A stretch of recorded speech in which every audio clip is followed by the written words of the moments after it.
Olá pessoal, como é que vai? Tudo em ordem? Eu sou o professor Wallace Magri e estou aqui de volta para mais um tradicional bate-papo do canal do Educajus Cursos, dessa vez aqui com a honra da participação do professor Ivan Barbosa Rigolin, que além de professor, a gente sempre valoriza isso muito aqui na nossa rede, que é a experiência profissional efetiva no exercício da advocacia, depois de formado pela faculdade também tradicional do Largo São Francisco. O professor, além de atuação nessa área da docência, também é advogado e atua, além da parte acadêmica, notadamente na área, que é uma área muito bacana para os jovens advogados, para advogado em reciclagem prestar atenção também, porque sai do lugar comum, que é o direito administrativo, tá certo? Então nós tivemos a oportunidade de conversar, vou começar a conversar com ele aqui também para ele dividir um pouco dessa experiência que ele já carrega ao longo de quanto tempo advogando, professor? Tudo bom? Muito obrigado pelo comparecimento. Eu que agradeço, caro Wallace. Está sendo um prazer muito grande trabalhar com vocês nesse primeiro contato. Já se percebe o profissionalismo, já se percebe a objetividade do seu trabalho, do trabalho da Educajus. E nós advogamos há 33, 34 anos, particularmente, né, privado. Antes disso, ocupávamos um cargo público, o que foi muito útil, muito interessante para descortinar o panorama do poder público por dentro, né? Depois saímos e vimos escrevendo e trabalhando nessa área que ainda é, curiosamente, pouco exercitada, mas que é de extrema necessidade para todo brasileiro, né? Melhorar a qualidade do serviço público, do servidor, do agente público, a começar pelo político, descendo até o mais humilde dos servidores, porém todos eles têm que ter senso de profissionalismo, economicidade no que fazem, objetividade, e é isso que nós tentamos modestamente contribuir para que façam. Né? Que bom, não tenha dúvida disso. Como é vasto o conhecimento do professor, então nós vamos pincelar alguns temas que são temas de importância para vocês também reciclarem ou irem tomando conhecimento da onde, né, vai essa área prática, porque aqui a gente vai falar bastante do aspecto prático das questões, não é uma aula só teórica, portanto, né, é uma conversa a respeito de atuação profissional e dentro dos vários temas que nós poderíamos atacar, eu, né, aleatoriamente escolhi 3 para a gente poder destrinchar um pouquinho. Doutor, fala um pouquinho para os nossos amigos a respeito de modalidades de contratação sem licitação, contratos de emergência, carta-convite, permeando licitações, para a gente já ir percebendo a atuação do advogado preventivamente, todas essas questões, por favor. A regra é a licitação para as compras, as aquisições do poder público e contratação de serviços e de obras. Nós temos alguns casos de exclusão de licitação, já a começar pela Constituição Federal, que dá a base, para a lei, então, especificar em que casos a licitação não é ou exigida ou possível.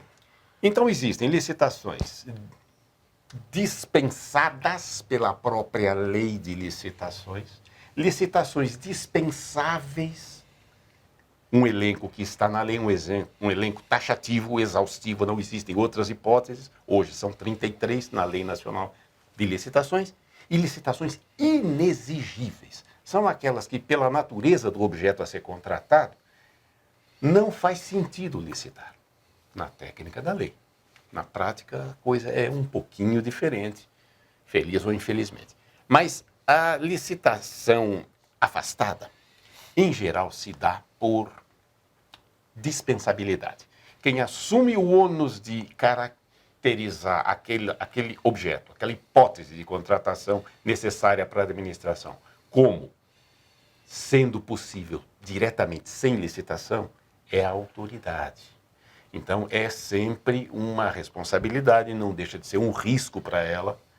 E a importância de nós falarmos sobre isso, e discorrermos, e escrevermos, e tentarmos ensinar, tentarmos trocar ideias, é diminuir, minimizar esses riscos ao máximo, para garantir segurança da administração, do contratado, do dinheiro público.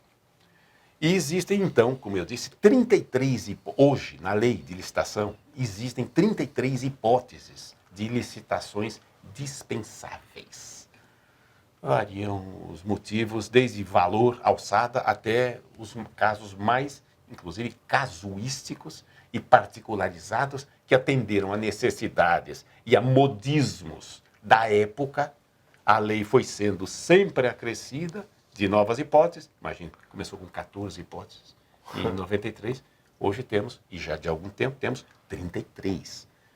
Então, Vai colocando água no feijão. parece que o poder público detesta a licitação, né? Pois Tenta incluir o maior número de possibilidades de não licitar. Pois Mas o é. risco, nesse caso, é da autoridade, a responsabilidade, vamos chamar de risco. Risco existe, mas a responsabilidade de conduzir bem a coisa é da autoridade. O contratado oferece o seu produto. Perfeito. E daí a importância de se enfatizar Perfeito. bastante É, as hipóteses. enquanto isso, né, sobre as hipóteses e tudo isso, depois eu até quero pedir, o professor tem várias obras direcionadas a essa área de atuação. Em algumas dessas obras ele pode, de repente, dar para a gente, pelo menos, se não o santo, o milagre, alguma coisinha, para ajudar a gente nessa parte, que às vezes é difícil, né? Só a lei, ela esclarece não tanto. Então é sempre bom ter alguém que é um guia, né, um comentador. Depois dá uma dica pra gente no final dessa minha pergunta, Pois porque eu fico imaginando um advogado jovem, né, para sair desse mercado da mesmice, ele pode pensar assim, uma empresa nova, hoje em dia essas empresas mais contemporâneas, mais desbravadoras, elas poderiam pensar de repente ser uma boa oportunidade trabalhar com produtos que são dispensáveis à licitação ou produtos que precisam de licitação. O advogado poderia pensar nisso como um mercado de atuação preventiva, por exemplo, e ser esse tipo de advogado que trabalha em conjunto, preparando documentos. Sem a Como que é essa atuação dúvida, profissional? Sem a menor dúvida. O advogado funciona como instrutor do que está certo juridicamente, do que não deve ser feito juridicamente e, dentro do que está certo, que passos adotar, que medidas necessariamente tomar, realizar, para que a perfeição formal do negócio se complete, seja conseguida. Porque senão vai sobrar aresta, vai sobrar resquício, ponta de ilegalidade e por aí entram os problemas, né? E aí, tem alguma obra do senhor? Que assim, já vou Eu tentar tenho puxar. sobre licitações, tem um manual prático das licitações, 8ª edição. Depois a gente coloca aí para vocês. Temos contratações diretas, sem licitação. O manual prático tem a lei anterior e a lei atual, né? Vou até anotar para mim também. E temos e artigos aí as centenas. Muito né? bom. Publicados Sempre bom, pessoal, ir atrás publicados desses em caminhos. revistas especializadas, né? Pois não. E no conjunto, os artigos acabam sendo mais atuais. O livro congela no momento da história, né? Já dizia Sócrates, é verdade. E sobretudo uma história jurídica que evolui tanto e tão rapidamente, Pois é. de maneira tão imprevisível. O artigo traduz aquele momento e atualiza o que já foi estatuído, vamos dizer assim, num livro, plasmado num livro, de maneira que a gente nunca pode dispensar os artigos como fonte de atualização do conhecimento. Ó, a dica aí. Ótima dica, excelente. E o setor privado, ele, quando nós pensamos em atuação de grandes corporações, elas acabam adotando algo que é semelhante a isso, professor? Eles acabam também tomando políticas de certos cuidados para aquisição de produtos e etc., que são parelhos a isso, que o advogado também pode tentar... Você diz com relação a licitação, Isso. a contatos com o governo ou só internamente? Internamente. Sim, a ideia de licitação Que bom. é generalizada, né? Certo. Esta empresa Educajus, se for comprar móveis, vai licitar. Perfeito. Se for comprar esse excelente equipamento de filmagem que estou vendo, vai licitar. Ou seja, vai verificar as melhores condições, qual o vendedor que oferece o melhor produto a preço compatível, ótimo, bom, vantajoso. A lisura da coisa, tudo isso. Sem é questão. dúvida. Licitar é competir. Competição de preço, não de documento. Confunde-se muito. É verdade. Quando o acessório toma a vez do principal. Isso é uma aberração muito favorecida pela legislação brasileira, e que nós devemos combater com todo vigor. Nesta lei que está para mudar desde fevereiro de 97, já houve 5 ou 6 projetos e nunca nenhum foi para frente. Não me Inclusive diga. estão tramitando processo no Congresso, projetos de lei no Congresso, aprovados por uma casa e nunca é aprovado esses projetos na outra. E nós temos essa lei até Deus sabe quando. Quais seriam? Desculpa, vou te cortar porque isso aí me veio agora. Quais seriam alguns avanços que o senhor vê como prementes para que essa lei possa ser mais avanço, efetiva? por exemplo, a inversão das ordens de licitação. Primeiro a abertura dos envelopes de proposta e depois só documentação do vencedor. Isso já está sendo praticado no Brasil por força de leis esparsas, mas nunca foi modificada a lei principal que consigna o inverso ainda. Primeiro a habilitação, trava tudo. Aquela choradeira, aquelas impugnações, mandados de segurança, para que um só ganhe. No fim, todos que impugnam, em geral, um só vai levar. A impugnação mais atrapalha a todos, até os licitantes, do que ajuda. E outra novidade, outra inovação que teria, outra modernização, atualização da lei que precisaria ser feita é incluir o pregão. Perfeito. Que está numa lei à parte, e o pregão eletrônico num decreto à parte, tudo autorizadamente pela lei de licitações, quando deveria estar tudo isso no plexo unitário da lei principal. Depois, a lei tem 126 artigos, e ela diz que são todos normas gerais de licitação. Ora, meu Deus, que isso? Nunca. A lei anterior tinha 10, 12 artigos de normas gerais.